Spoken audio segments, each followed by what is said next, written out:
and rain conceal darkness and mysteries. 3 mystical stories will unveil a world of secrets and fear. Prepare for a night full of eerie revelations and dread. Will you uncover them? Story 1. Rain from the past. They say that the past never truly dies.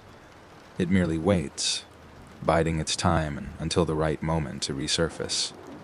In the small village of Blackthorn, this truth is more than just an old adage. Every year on the same day, the heavens open, and with each drop of rain, memories long buried begin to surface. These are not just any memories, but those that the villagers have tried desperately to forget. Events so strange, so unsettling, that they are never spoken of, except in the whispered tales of those who dare to remember.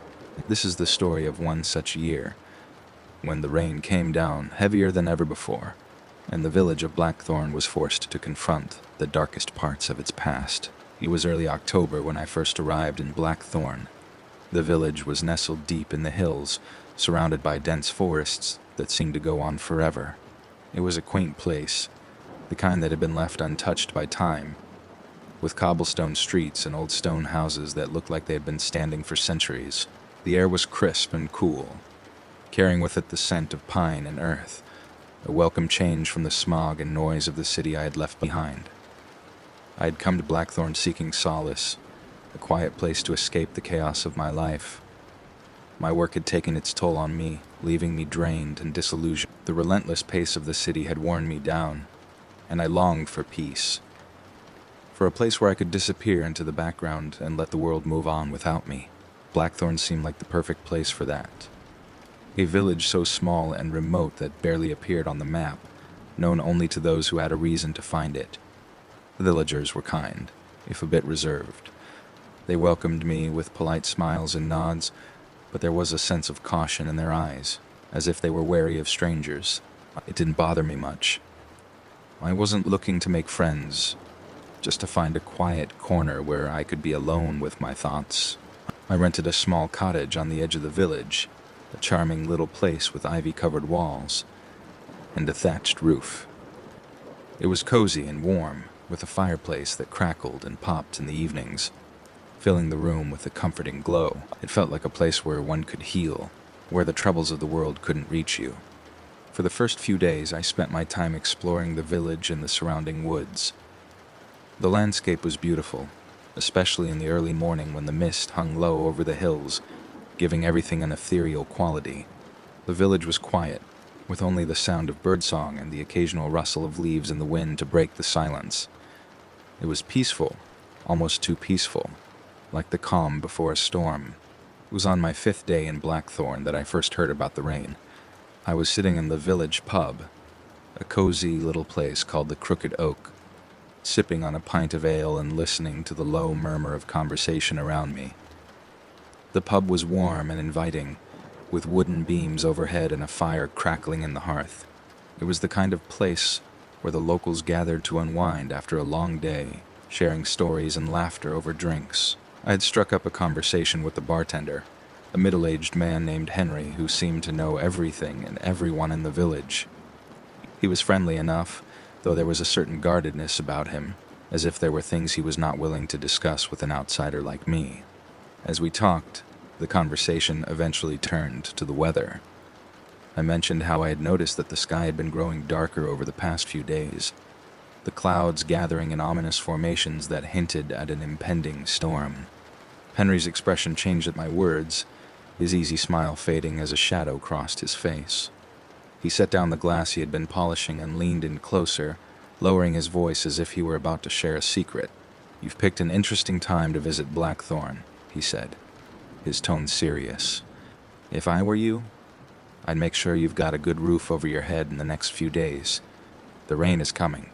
I raised an eyebrow at his words. "Rain?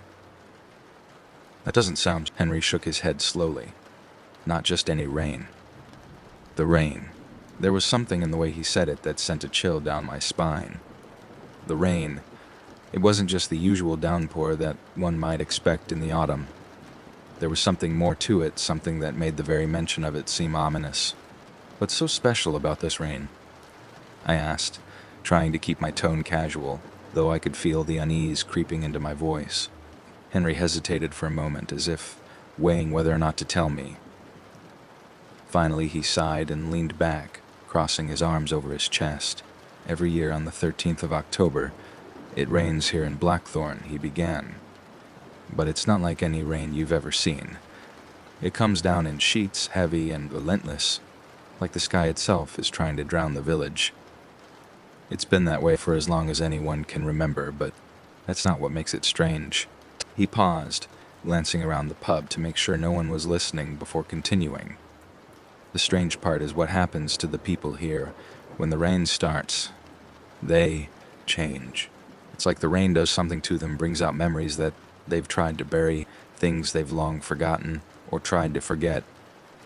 And these aren't just any memories. They're memories of things that no one wants to remember. I frowned, not quite sure what he meant. What kind of memories? Henry's expression grew darker. Memories of things that happened here in Blackthorn, things that were never supposed to see the light of day again. Dark things, strange things. The kind of things that people try to forget because they're too terrible to remember. A cold shiver ran down my spine at his words. And what happens when they remember? Henry didn't answer right away. He stared into the distance, his eyes unfocused, as if he were recalling something from his own past, something he would rather not think about. When the rain comes, people start to see things, he said finally, things that aren't really there, or things that they thought were gone forever. And those memories, they don't just stay in your head. They become real as you or me. It's like the past comes back to life, and there's nothing anyone can do to stop. His words hung in the air between us, heavy and oppressive. I could feel the tension in the room, as if the very walls of the pub were closing in on me. It was absurd, of course. Just a local legend, a ghost story meant to scare newcomers like me. But there was something in Henry's eyes, something that told me he believed every word he was saying. I left the Crooked Oak that night with a sense of unease that I couldn't shake. As I walked back to my cottage, the wind had picked up, and the sky was an angry shade of gray, the clouds swirling overhead like a brewing storm. The air was thick with the scent of rain, and I could feel the first few drops begin to fall as I reached my door. Inside, the cottage was warm and inviting, a stark contrast to the growing storm outside. I lit a fire in the hearth and settled into an armchair, trying to push Henry's words out of my mind. It was just a story, I told myself. An old superstition meant to frighten people, nothing more. But the unease lingered, a gnawing sense of dread that refused to leave me. As the rain began to fall in earnest, I could hear it pounding against the roof, a steady drumming that seemed to echo through the entire house. I tried to distract myself with a book, but the words blurred together on the page, my mind unable to focus on anything other than the storm outside. It wasn't long before I gave up and went to bed, hoping that sleep would come quickly and wash away the strange feeling that had settled over me. But as I lay there, staring up at the ceiling, I couldn't shake the feeling that something was wrong. The rain had a strange quality to it, a heaviness that seemed to press down on everything, muffling the sounds of the night and creating an eerie silence that was almost suffocating. And then I heard it. At first, I thought it was just the wind, a low moan that rose and fell with the gusts outside. But as I listened more closely, I realized that it wasn't the wind at all. It was something else. Something that sounded like voices. They were faint, barely audible over the sound of the rain, but they were there, whispering just on the edge of hearing. I couldn't make out what they were saying, but the tone was unmistakable. Desperate, pleading, as if they were calling out for help. I sat up in bed, straining to hear, but the voices faded, leaving only the sound of the rain drumming against the roof. My heart was pounding in my chest, and I could feel the sweat beginning to bead on my forehead. I tried to tell myself that it was just my imagination, that I was tired and on edge because of Henry's story, but deep down, I knew that wasn't true. Something was wrong. Something was very, very wrong. I got up and walked to the window, peering out into the darkness. The rain was coming down in sheets, obscuring my view of the village. The streetlights cast a dim, flickering glow that barely penetrated the thick curtain of rain. Beyond that, the world was a blur of shadows and moving water, as if the entire village was being swallowed by the storm. As I stood there, staring out into the night, I saw something that made my blood run cold. The figure was standing in the middle of the street, barely visible through the downpour. It was impossible to make out any details, but I could see the outline of a person, tall, motionless, and facing directly toward my cottage. For a moment, I thought it might be one of the villagers, perhaps someone caught in the rain and looking for shelter. But something about the way the figure stood there, completely still and unresponsive to the storm raging around them, filled me with a deep sense of unease. I blinked, and when I looked again, the figure was gone. I scanned the street, my heart racing, but there was no sign of anyone. It was as if they had simply vanished into the rain. I stepped back from the window, my mind racing with a mixture of fear and confusion. I tried to rationalize what I had seen. Perhaps it was just a trick of the light or my eyes playing tricks on me in the gloom, but the nagging feeling of dread refused to let go. The voices, the figure, was it possible that Henry had been right? Could the rain really have some strange effect on this place, on the people who lived here? The thought seemed absurd, but the evidence was hard to ignore. I returned to bed, though sleep was out of the question. I lay there, listening to the rain, my mind replaying the events of the night over and over. The figure in the street, the whispers in the rain. It all felt like a bad dream, something out of a nightmare that I couldn't wake up from. As the hours passed, the storm only grew worse. The rain hammered against the roof with a relentless force, and the wind howled outside, rattling the windows and shaking the walls of the cottage. It felt like the whole world was being torn apart by the storm, and I was trapped in the middle of it, helpless to do anything but wait for it to pass. But it didn't pass. The storm raged on through the night and into the morning, showing no signs of letting up. By the time dawn arrived, the village was shrouded in a thick fog, the rain still pouring down in sheets. I had barely slept, and my mind was foggy with exhaustion, but I knew I couldn't stay in the cottage all day. I needed to find out what was happening. If anyone else in the village had experienced the same strange things I had. I dressed quickly and made my way to the front door, bracing myself for the storm outside. The moment I stepped out, the rain hit me like a wall, soaking through my clothes in seconds. The wind was fierce, tugging at my coat and making it difficult to keep my balance. I pulled my collar up and set off toward the village center, where I hoped to find someone who could explain what was going on. The streets were eerily empty, the usual hustle and bustle of village, life replaced by an oppressive silence. The few people I did see were hurrying along with their heads down, avoiding eye contact as they rushed to their destinations. It was as if the entire village was holding its breath, waiting for something terrible to happen. I made my way to the Crooked Oak, hoping to find Henry and get some answers. The pub was open, but it was nearly deserted, with only a few locals huddled in the corner, their faces pale and drawn. Henry was behind the bar, his usual friendly demeanor replaced by a look of grim determination. When he saw me, he gave a slight nod, but there was no warmth in his eyes. I approached the bar and took a seat, my clothes dripping onto the floor as I sat down. "You saw it, didn't you?" Henry asked, his voice low and tense. I hesitated, not sure how to answer. "Saw what?"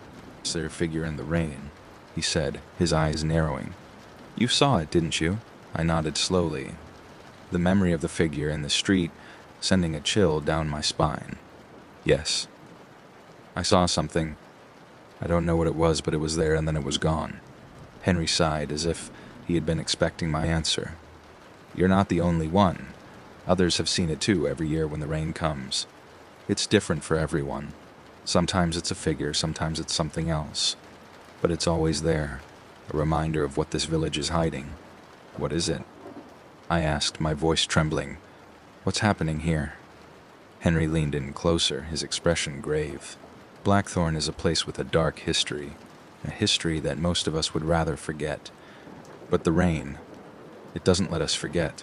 Every year on the same day it comes down, and with it, the memories return. Memories of things that should have stayed buried. He paused, as if gathering his thoughts, then continued. "The figure you saw. It's not real, not in the way you or I are.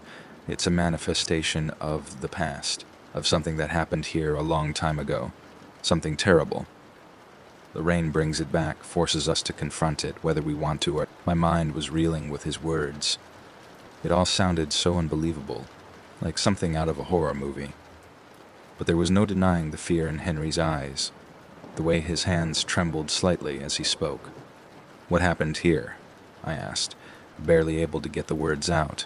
"What's the village hiding?" Henry shook his head. "No one talks about it, not openly. But if you really want to know, you need to go to the old church at the edge of the village. There's someone there who might be able to tell you the truth, though I can't promise you'll like what you hear." The old church. I had seen it during my walks around the village, a crumbling stone building that looked like it hadn't been used in years. It was surrounded by overgrown weeds and half-collapsed gravestones, a place that seemed forgotten by time. The thought of going there filled me with dread, but I knew I had to do it. If I was going to understand what was happening in Blackthorn, I needed to find out the truth. I left the pub without another word, heading toward the old church. The rain was still coming down hard, turning the dirt paths into rivers of mud that made every step a struggle. The village seemed even more desolate than before, as if it had been abandoned by the living, left to the mercy of the storm. When I finally reached the church, I stood outside for a moment, staring up at the ancient building. The stone walls were dark and weathered, covered in moss and ivy, with cracks running through them like veins. The windows were broken and boarded up, and the door hung loosely on its hinges, creaking in the wind. I hesitated, my hand on the door handle, wondering if I should turn back. But something drove me forward. I need to understand what was happening, to find out what the village was hiding. I pushed the door open, the old wood groaning in protest, and stepped. The interior of the church was just as decrepit as the outside. The pews were rotting, covered in dust and cobwebs, and the air was thick with the scent of mildew. The stained glass windows, once vibrant with color, were now faded and cracked, letting in only a faint, dim light. At the far end of the church, near the altar, I saw a figure sitting in one of the pews. It was an old man, his back hunched and his head bowed as if in prayer. He didn't seem to notice me as I approached, his attention focused entirely on the small book he held in his hands. I cleared my throat, and the man looked up, his eyes sharp and piercing despite his age. There was something unsettling about his gaze, as if he could see right through me, into the very depths of my soul. "You've come to learn the truth," he said, his voice low and raspy. I nodded, unable to speak. The old man gestured for me to sit beside him. I did, the wood creaking under my weight. "This village," he began, "has a history that goes back centuries, long before any of us were born. It was founded by people who sought to escape the horrors of the world, to create a place where they could live in peace. But peace is a fragile thing, and the darkness that they tried to leave behind followed them here." He paused, his eyes distant, as if he were recalling something from a long time ago. "It started with the rain. At first, it was just a normal storm, nothing out of the ordinary. But then, strange things began to happen. People started seeing things, hearing things, memories from their past that they had forgotten or tried to forget. And those memories, they weren't just in their minds. They became real as you or me." I listened in silence, the old man's words sending chills down my spine. He continued, his voice growing more intense. The villagers were terrified, but they didn't know what to do. They tried to ignore it, to pretend that it wasn't happening. But the rain kept coming year after year, bringing with it more memories, more horrors. And with each storm, the village grew more isolated, more cursed. People started to leave, those who could bear it. But others stayed too afraid to leave, or too attached to the place they called home. He turned to me, his eyes filled with a deep, sorrowful knowledge. "The figure you saw in the rain, it's a manifestation of that curse, a remnant of something that happened long ago. It's different for everyone, but it always comes with the rain, a reminder of the darkness that lingers here." I felt a sense of dread settle over me as the old man's words sank in. The rain, the memories, the figure in the street. It all made a terrible kind of sense. This village, this place that I had thought was a peaceful retreat, was something else entirely, something dark and haunted by its past. "What can be done?" I asked, my voice barely above a whisper.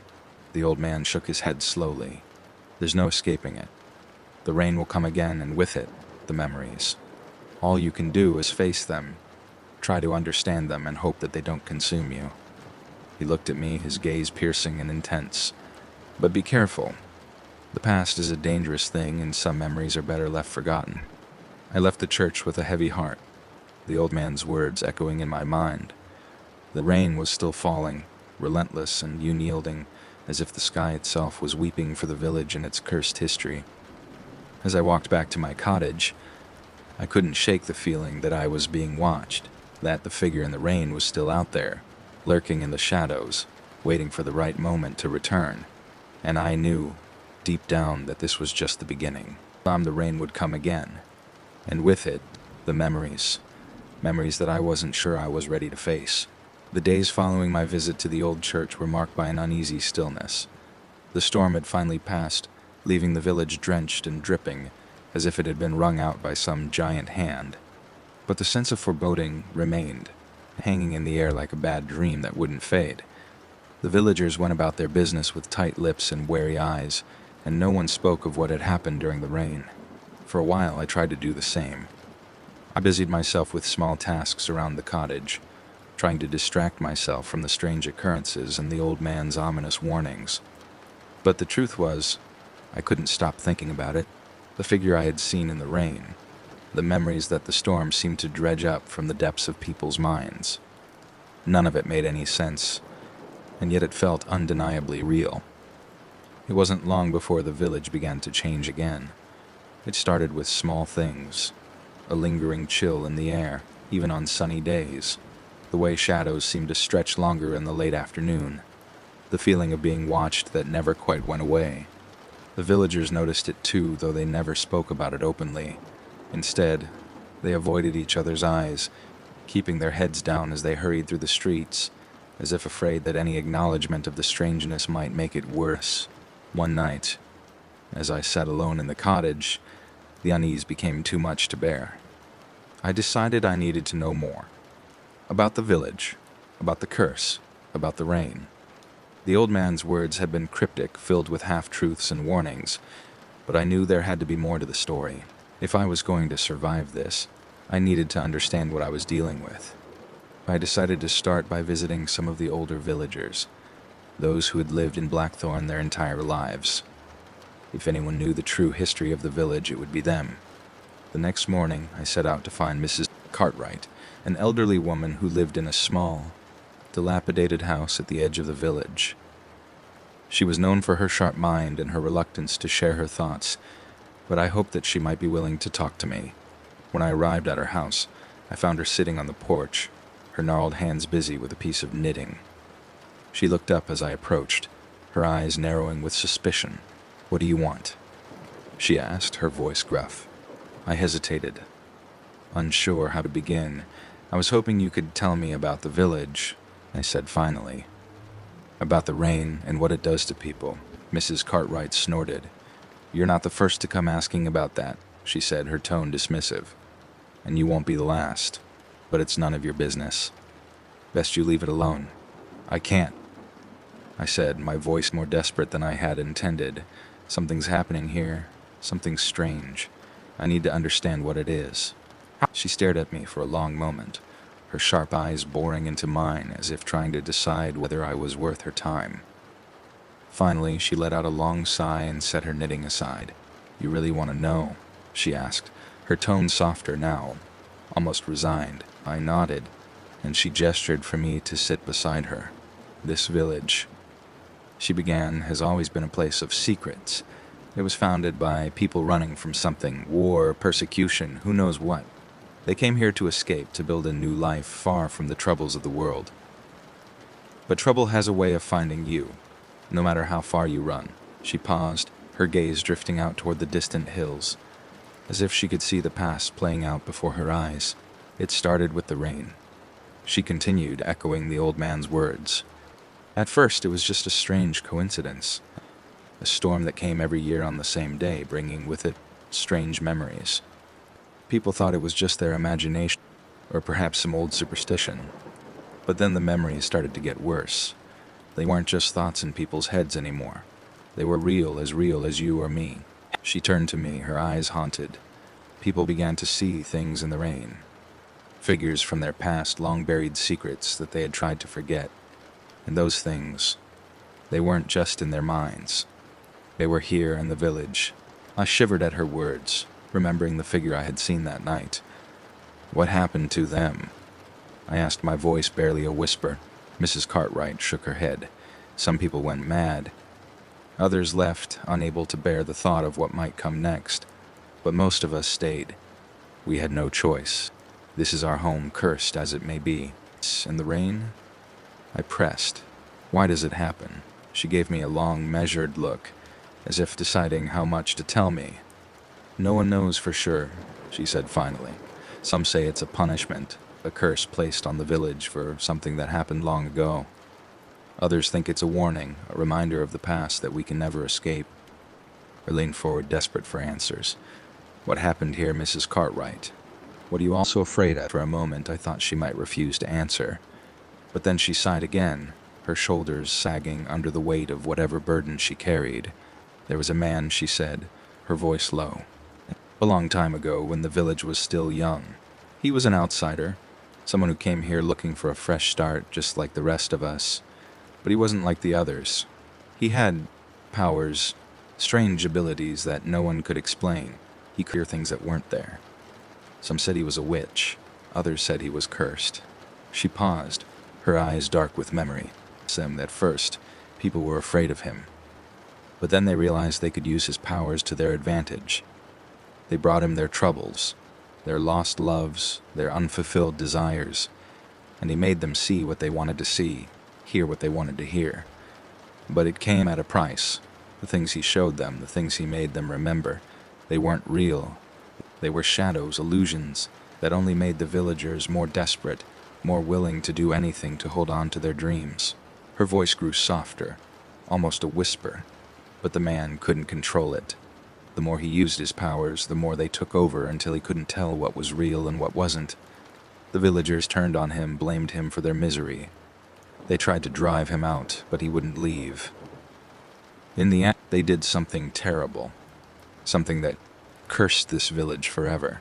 I leaned closer, my heart pounding. What did they do?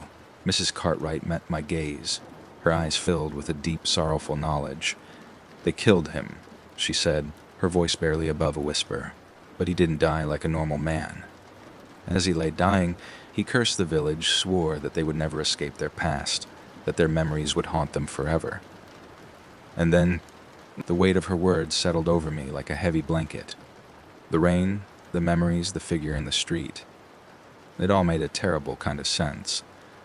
This village, this place that I had thought was a peaceful retreat, was something else entirely, something dark and haunted by its past. I left Mrs. Cartwright's house in a daze, her words echoing in my mind. The villagers had been living with this curse for generations, each year facing the rain and the memories it brought with it. But what could be done? Was there any way to break the curse, to free the village from its past? As I wandered through the streets, I realized that I needed to know more.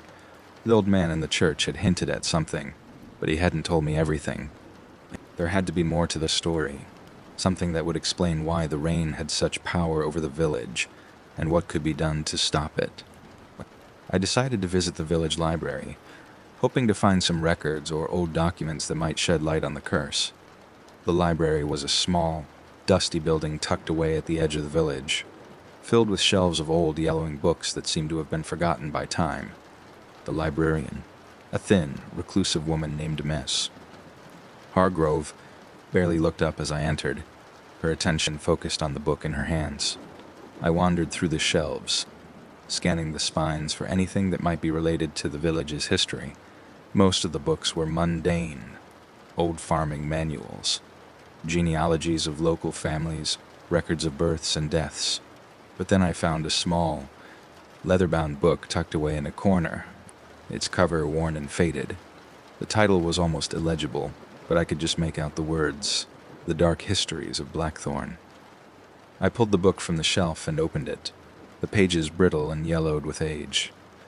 The text was written in an old-fashioned script, difficult to read, but I forced myself to concentrate. The book told the story of Blackthorn's found. Cartwright had said, a village built by people fleeing from the troubles of the world. But it also spoke of something darker, a shadow that had hung over the village from the very beginning. There were stories of strange occurrences, of people seeing things that weren't there, of memories that didn't belong to them. The villagers had tried to ignore it, to pretend that it was just their imagination, but the incidents had grown worse over. And then there was the man, the outsider with the strange powers. The book didn't give his name, but it described him in detail. A tall, thin man with piercing eyes and an air of mystery. He had come to the village seeking refuge, just like the others, but he had brought something with him, something that had changed the village forever. As I read on, I found a passage that sent a chill down my spine. It described the man's final days, how he had been cornered by the villagers, accused of bringing the curse upon them. But instead of begging for mercy, he had stood tall and proud, and with his dying breath, he had cursed the village, swearing that they would never escape their past. But there was more. The book hinted at a way to break the curse, a ritual that could be performed to free the village from the rain and the memories it brought. The details were vague, but it involved gathering certain items, relics from the past, symbols of the village's history, and performing a ceremony at the exact moment when the rain began to fall. I felt a surge of hope mixed with a deep sense of dread. This might be the answer I had been searching for, but it wouldn't be easy. I would need to find the relics, decipher the ritual, and most of all, convince the villagers to help me. They had lived with this curse for so long. Would they even want to break it? Or had they become too accustomed to the darkness, too afraid to face the consequences of confronting their past? I closed the book and left the library, my mind racing. There was no time to lose. The next storm could come at any moment, and with it, the memories. I needed to act quickly before the rain returned and the curse tightened its grip on the village once more. The first step was to find the relics mentioned in the book. I didn't know where to start, but I decided to visit the old man in the church again. He had known more than he let on, and perhaps he could help me. When I arrived at the church, I found the old man sitting in the same pew as before, his head bowed in prayer. I approached him cautiously, unsure of how he would react to my questions. "I need your help," I said, my voice trembling with urgency. "I found something in the library, an old book that talks about the village's past. It mentioned a way to break the curse, but I need to find certain items." The old man looked up at me, his eyes filled with a deep, weary sadness. "So you found the book," he said quietly. "I was hoping you wouldn't. Why?" I asked, confused. "Isn't this what we need to do? To break the curse?" He shook his head slowly. "It's not that simple. The ritual, it's dangerous. The items you seek are powerful, but they're also cursed. They hold the memories of the past, the very thing we've been trying to forget. If you bring them together, you'll be unleashing something far worse than the rain." I felt a chill run down my spine. "But if we do nothing, the curse will continue. The rain will keep coming, and the memories will keep haunting us. We have to..." The old man sighed, his shoulders slumping in defeat. "You're right, of course. We can't go on like this forever. But you must be careful. The past is a dangerous thing to meddle with, and some memories are better left buried." He stood up and motioned for me to follow him. We walked to the back of the church, where he led me to a small, hidden door. Inside was a dimly lit room filled with old, dusty objects, candles, crosses, and other religious relics. But in the center of the room was a small chest, its surface carved with intricate symbols. "This is what you need," the old man said, opening the chest to reveal its contents. Inside were several old, weathered objects, a locket, a piece of cloth, a rusted key, and a small vial filled with a dark, thick liquid. "These items belonged to the man," the old man explained. "They were found on his body after he died, and they've been kept here ever since. They're the key to the ritual, but they're also dangerous. Once you take them, there's no turning back." I reached out and carefully took the items, feeling a strange energy radiating from them. The locket was cold to the touch, and the vial seemed to pulse with a life of its own. "What do I do with them?" I asked, my voice barely above a whisper. The old man handed me a piece of parchment, on which was written a series of instructions in the same old-fashioned script as the book. "Follow these steps exactly," he said. "When the next storm comes, you'll need to perform the ritual at the stroke of midnight, at the place where the man died. That's the only way to break the curse." I nodded, my heart pounding with fear and determination. I didn't know if I could do this, if I could face the horrors that the ritual would undoubtedly bring. But I had no choice. The rain would come again, and with it, the memory. And if I didn't act, the curse would continue, trapping the village in its dark history forever. As I left the church, clutching the relics and the parchment tightly in my hands, I felt a strange sense of resolve. The storm was coming, and with it, the chance to finally break the curse. But I knew that it wouldn't be easy. The past had a way of holding on, of refusing to let go. And as the first drops of rain began to fall, I couldn't shake the feeling that I was about to face something far worse than anything I had ever imagined. Story 2. Window to the night. I never imagined that something as mundane as a fogged-up window could be the harbinger of terror. Yet, as I sit here now, in the cold silence of my apartment, I can't help but feel that the thin layer of condensation on the glass was the first warning. A whisper from another world, one that I failed to heed.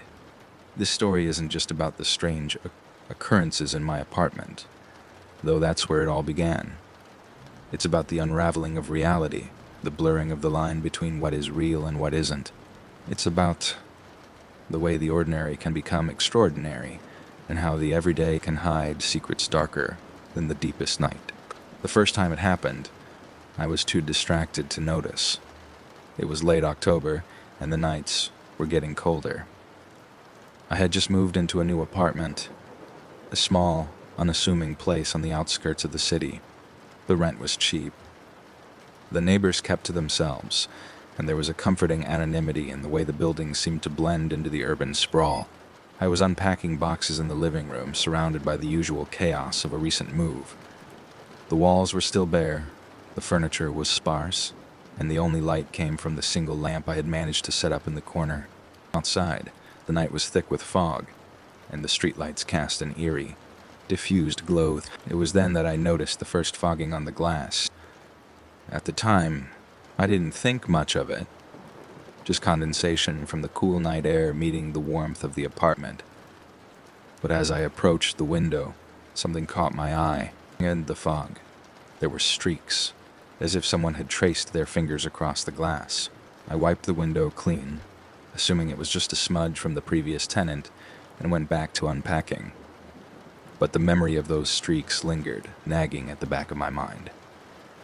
It wasn't until later that night, when I was lying in bed, that I realized something about them had been off. The streaks hadn't been random. They had formed shapes. Letters, maybe even words. The next morning, I dismissed the thought as nothing more than my imagination running wild, but the unease had already taken root. I found myself glancing at the windows more often, watching for any signs of fogging, any indication that something was amiss. But for days, nothing happened.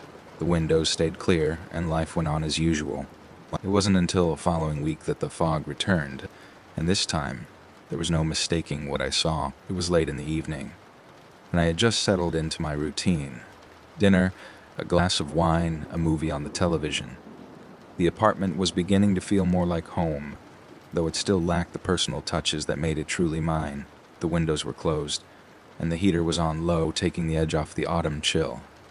As the credits rolled on the movie, I glanced over at the window, and my heart skipped a beat. The glass was fogged up again, more so than before. But it wasn't the fog that unnerved me. It was the writing. There, on the misted surface, were words. Clear, deliberate letters scrawled in a shaky hand. The message was short, but it sent a chill down my spine. "Help." I stared at the words, my mind racing. Who could have written them? The windows had been closed all evening, and there was no one else in the apartment. I wiped the glass with my sleeve, erasing the message, but the feeling of dread remained. Was it some kind of prank? A trick of the light? Or was there something else at play? Over the next few days, I tried to rationalize what I had seen. I told myself it must have been a figment of my imagination, a product of stress and fatigue. But the nagging doubt persisted, gnawing at the edges of my sanity. Then, the messages started to appear more frequently. Each night, as soon as the temperature dropped and the windows fogged up, I would find new words scrawled across the glass. Sometimes they were pleas for help. Other times they were warnings. Cryptic phrases that made my blood run cold. Trying to open the door. They are watching.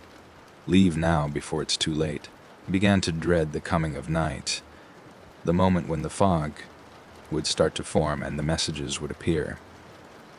I would sit in the dark staring at the windows, waiting for the first sign of condensation, and when the words inevitably emerged, I would feel a deep, primal fear. One that I couldn't shake, no matter how hard I tried. The rational part of me knew there had to be an explanation. Perhaps it was some kind of psychological phenomenon, a manifestation of my own anxieties. Or maybe it was a prank, some elaborate joke played by a neighbor or a former tenant. But the deeper, more instinctual part of me knew that something was terribly, horribly wrong. I decided to do some research. I scoured the internet, looking for stories of similar occurrences, accounts of mysterious writings appearing on fogged-up windows. I found a few, but none that matched my experience exactly. Most were dismissed as hoaxes or hallucinations, the ramblings of overactive imaginations. But then I stumbled upon a forum, a small, obscure corner of the web dedicated to the paranormal. It was filled with stories of strange happenings, unexplained phenomena, and encounters with the unknown. And buried deep within its pages, I found a thread that made my blood run cold. The thread was titled Window Messages and was filled with accounts eerily similar to mine. People from all over the world described finding messages on their windows, written in the fog by unseen hands. Some were warnings, others were cries for help, and a few were outright threats. But the most disturbing part was the pattern. The messages always appeared in apartments or houses with a history of tragedy, places where something terrible had happened. I scrolled through the thread, my heart pounding. Would my apartment be one of those places? I hadn't thought to ask about its history when I moved in. It had seemed like such a mundane, unremarkable place, a far cry from the haunted houses you hear about in ghost stories. But now I couldn't shake the feeling that there was more to it than met the eye. The next day I visited the building's manager, an elderly woman named Mrs. Kramer. She had been kind enough when I first moved in, though we hadn't spoken much since. I found her in the office, going over some paperwork, and asked if I could talk to her about the apartment. She looked up at me with a raised eyebrow. "Is something wrong?" "Not sure," I said, trying to keep my voice steady. I'd just been experiencing some strange things, and I was wondering if you knew anything about the apartment's history. Has anything unusual ever happened there? Mrs. Kramer frowned, her expression darkening. "Why do you ask?" I hesitated, unsure of how much to reveal. "It's probably nothing, but I've been seeing things. Messages on the windows, written in the fog. I know it sounds crazy, but I need to know if there's something I should be aware of." For a moment, she said nothing, just stared at me with a strange, unreadable expression. Then she sighed and put down her pen. "I suppose you have a right to know, but I must warn you, it's not a pleasant story." She motioned for me to sit down, and I did, feeling a knot of dread tighten in my stomach. "The apartment you're living in," she began, "has a bit of a history. It was built in the 1960s, and over the years, there have been a few incidents. Nothing too out of the ordinary, but enough to make people talk. But the last tenant before you moved in, well, that was different." She paused, as if unsure of how to continue. I leaned forward, my heart pounding. "What happened?" Mrs. Kramer took a deep breath. "Her name's Emily. She was a young woman, lived alone, kept to herself. No one really knew much about her, but she seemed nice enough. Then one day she just disappeared. No one knows what happened to her. The police were called. They searched the apartment, but there was no sign of foul play. It was as if she had vanished into thin air. I felt a chill run down my spine. And the messages," Mrs. Kramer hesitated, then nodded. Yes, there were reports of messages appearing on the windows. I didn't think much of it at the time. People talk, rumors spread. But after she disappeared, well, it's hard to ignore. I sat back in my chair, my mind reeling. This was more than I had bargained for. I had expected a simple explanation, something that would put my mind at ease. But this was something else entirely. What do you think happened to her? I asked, my voice barely above a whisper. Mrs. Kramer shook her head. I don't know. And to be honest, I'm not sure I want to know. Some things are better left alone. I left the office feeling more unsettled than ever. Emily's story had only deepened the mystery, and now I couldn't shake the feeling that I was living in a place that was somehow connected to another world, one that was trying to reach out to me through the fog. The apartment felt colder after my conversation with Mrs. Kramer, as if the walls themselves were holding their breath in anticipation. The knowledge of Emily's disappearance and the strange messages on the windows lingered in my mind like a persistent fog. I couldn't shake the feeling that something significant was about to happen, something beyond my understanding. At night, as I settled into bed, I found myself dreading the usual condensation that would form on the windows. I couldn't help but keep an anxious watch, waiting for the fog to appear and for the messages to emerge. The evening wore on and the temperature dropped, but nothing happened. The windows remained clear, and I felt a fleeting sense of relief. However, sleep didn't come easily. My mind was filled with thoughts of Emily, the strange writings, and the unsettling history of the apartment. I tossed and turned, my dreams twisted into dark, fragmented images, mysterious figures, cryptic messages, and a persistent sense of being watched. At some point during the night, I awoke with a start. The room was dark, save for the faint glow of the streetlights filtering through the curtains. I glanced at the clock, 3:23 a.m. I heard the soft sound of rain tapping against the windows and felt a chill in the air, despite the heater being on. With a shiver, I turned over, trying to get comfortable again, but something made me get up and check the woods. As I approached the window in the living room, my heart raced. The glass was fogged up, and my breath caught in my throat. Scrawled across the condensation were more words. This time they were different. The message read, "They're coming for you." I wiped the window clean, feeling a mixture of fear and frustration. Was this a warning? A threat? Or simply the workings of my own troubled mind?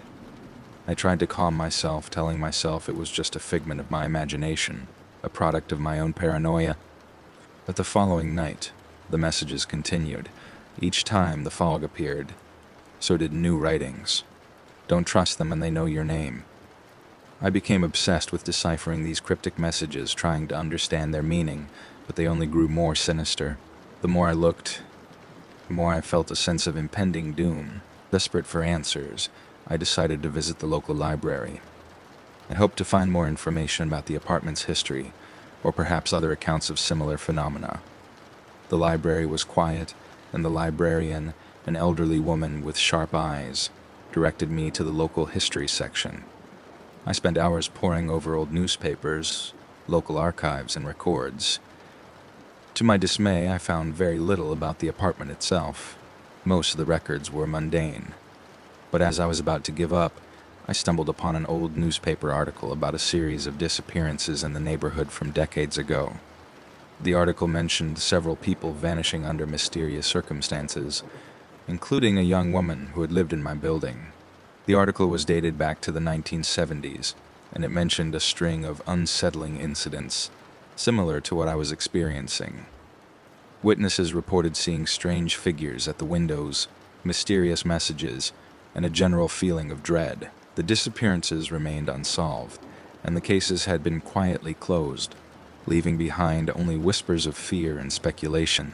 Armed with this new information, I returned to my apartment with a heavy heart. The connections between the past and my present situation were becoming clearer, but the implications were terrifying. I felt as though I was living in a place cursed by its own history, a history that was now reaching out to me through the fogged windows. At night, as the rain continued to fall and the fog began to form, I watched the windows with growing dread. The messages came again, more urgent and unsettling than before. One message read, "You are the next." Another one said, "The time has come." I knew I had to do something, but I wasn't sure what. The fear was paralyzing, and every time I thought about leaving, I felt a stronger sense of attachment to the apartment. It was as if something was holding me here, something that didn't want me to escape. I decided to confront the situation head-on.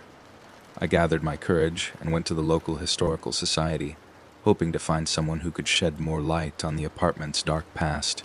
The society was housed in an old, imposing building, its creaky floors and dusty shelves adding to the atmosphere of age and mystery. I spoke to a historian named Mr. Evans, an elderly man with a deep knowledge of local lore.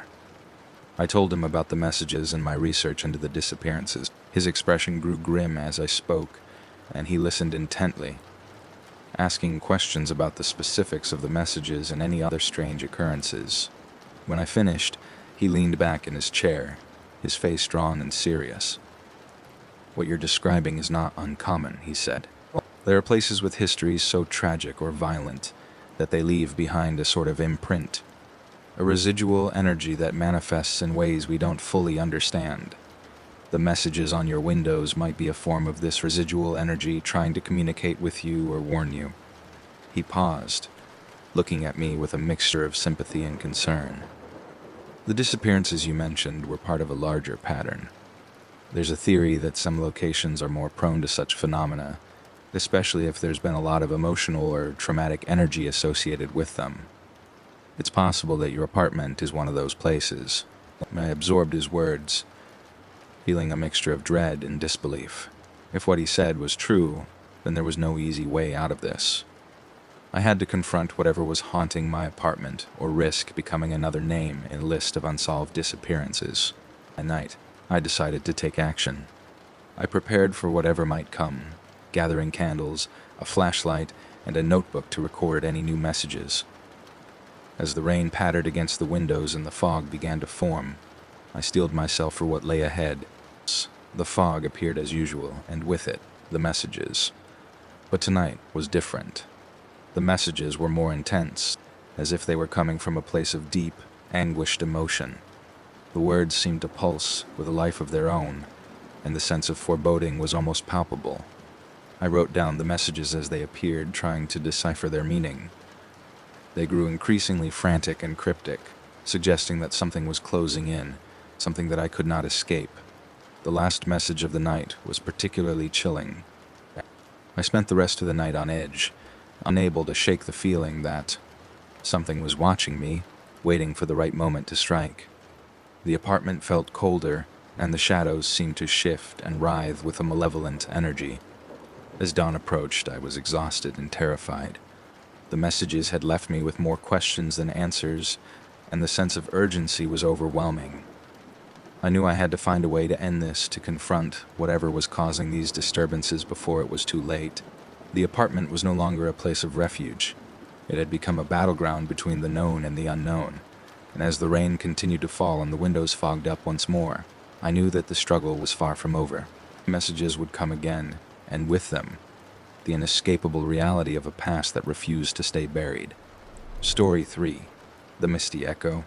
It's in the heart of autumn, when the rain falls incessantly and the chill seeps into every corner of the city, something unsettling begins to occur.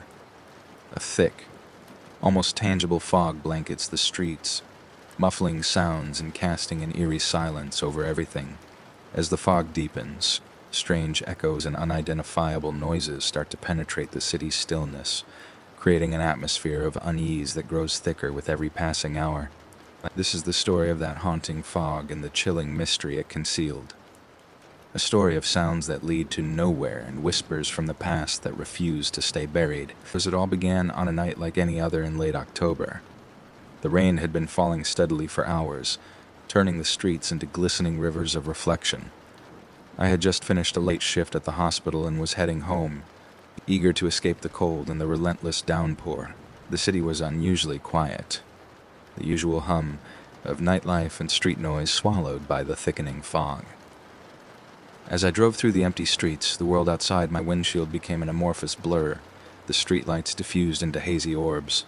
I parked my car in the alley behind my apartment building and walked toward the entrance, my footsteps echoing hollowly on the wet pavement.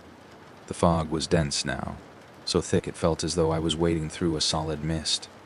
The air was damp and heavy, pressing down on me with a weight that made breathing feel laborious. As I approached my building, I heard something that made me stop in my tracks. A distant, haunting cry that seemed to float through the fog.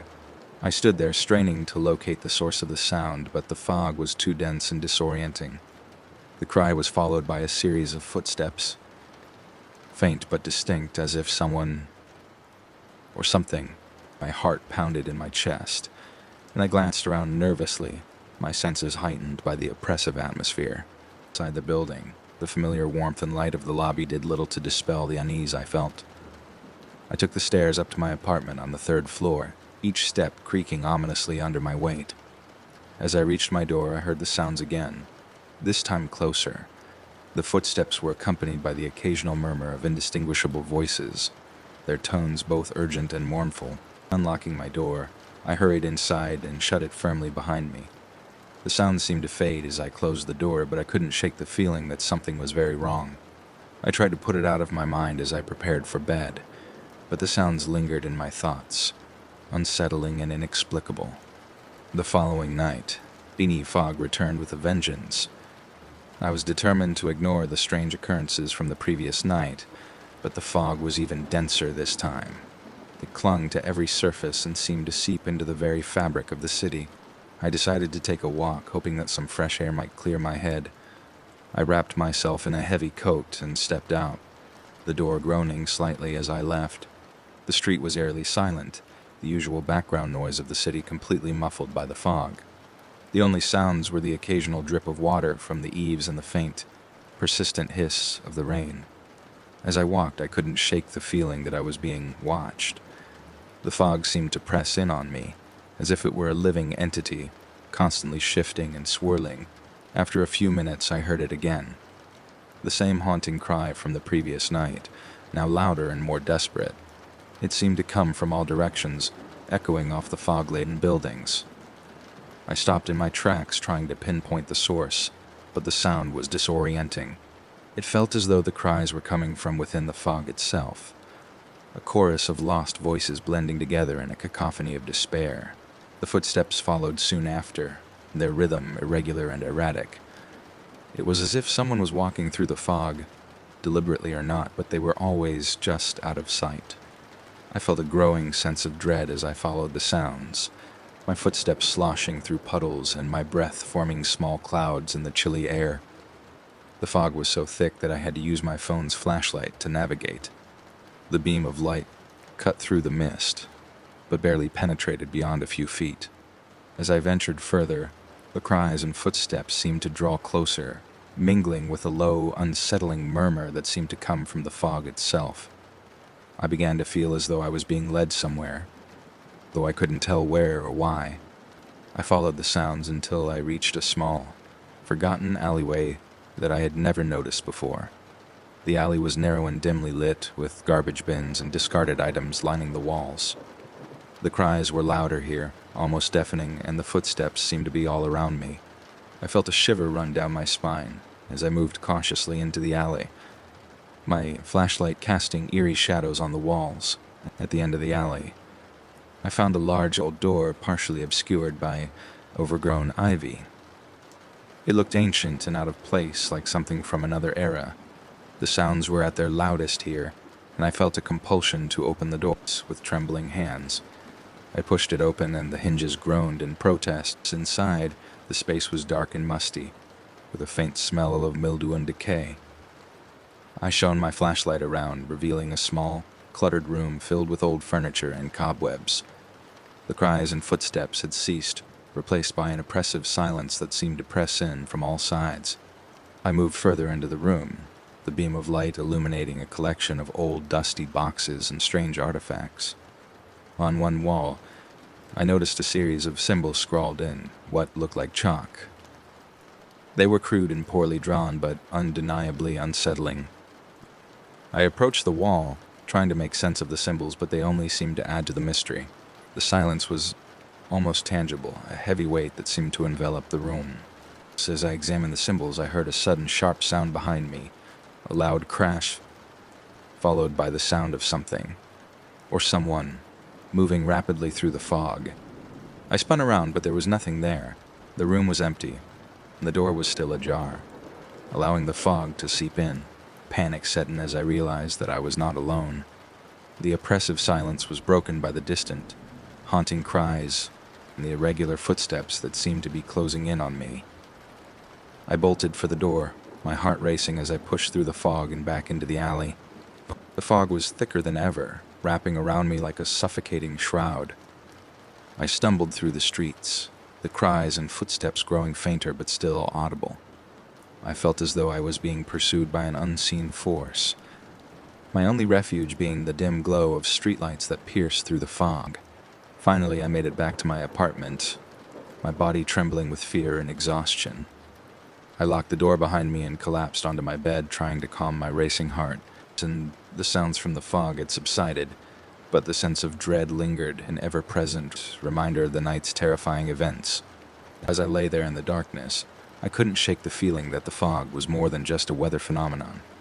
It felt as though it were alive, a conduit for something ancient and malevolent that was trying to make contact. The cries and footsteps had led me to that old room, but what did they mean? And why did they seem so determined to reach me? The mystery of the fog remained unsolved, and I knew that the coming nights would bring more of the same.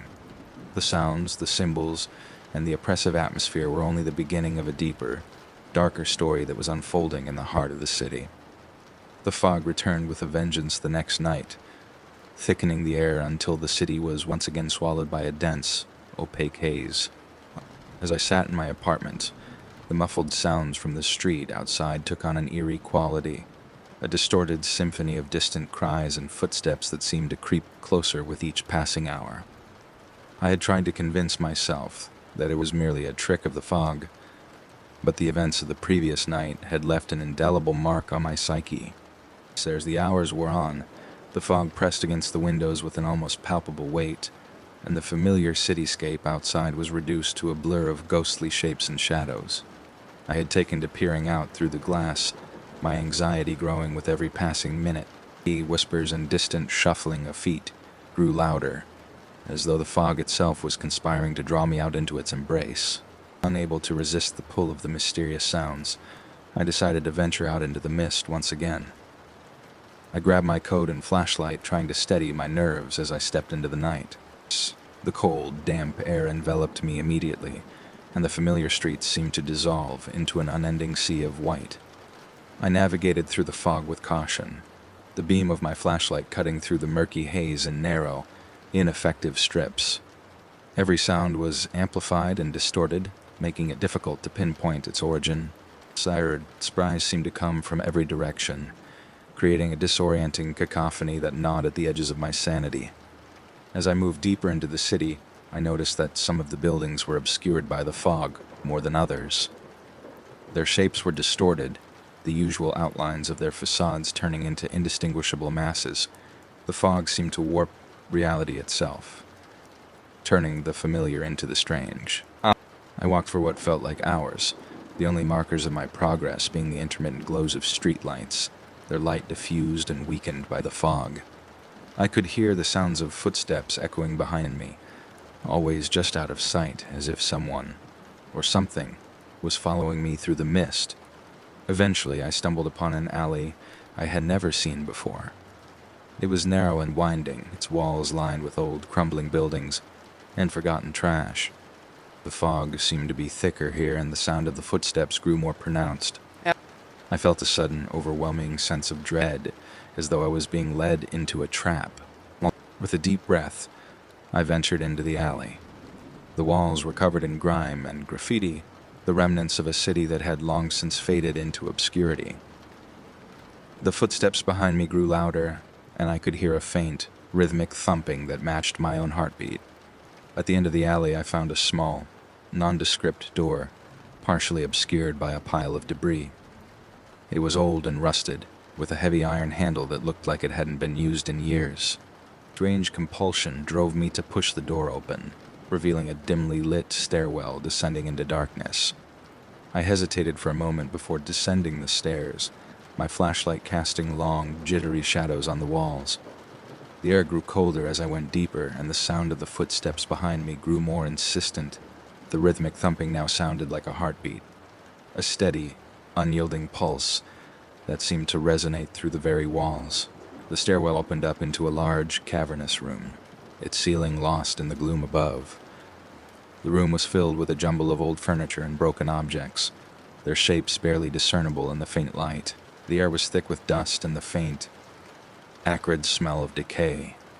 I moved cautiously through the room, my flashlight revealing a series of strange markings on the walls. They were similar to the symbols I had seen before, but more elaborate and intricate.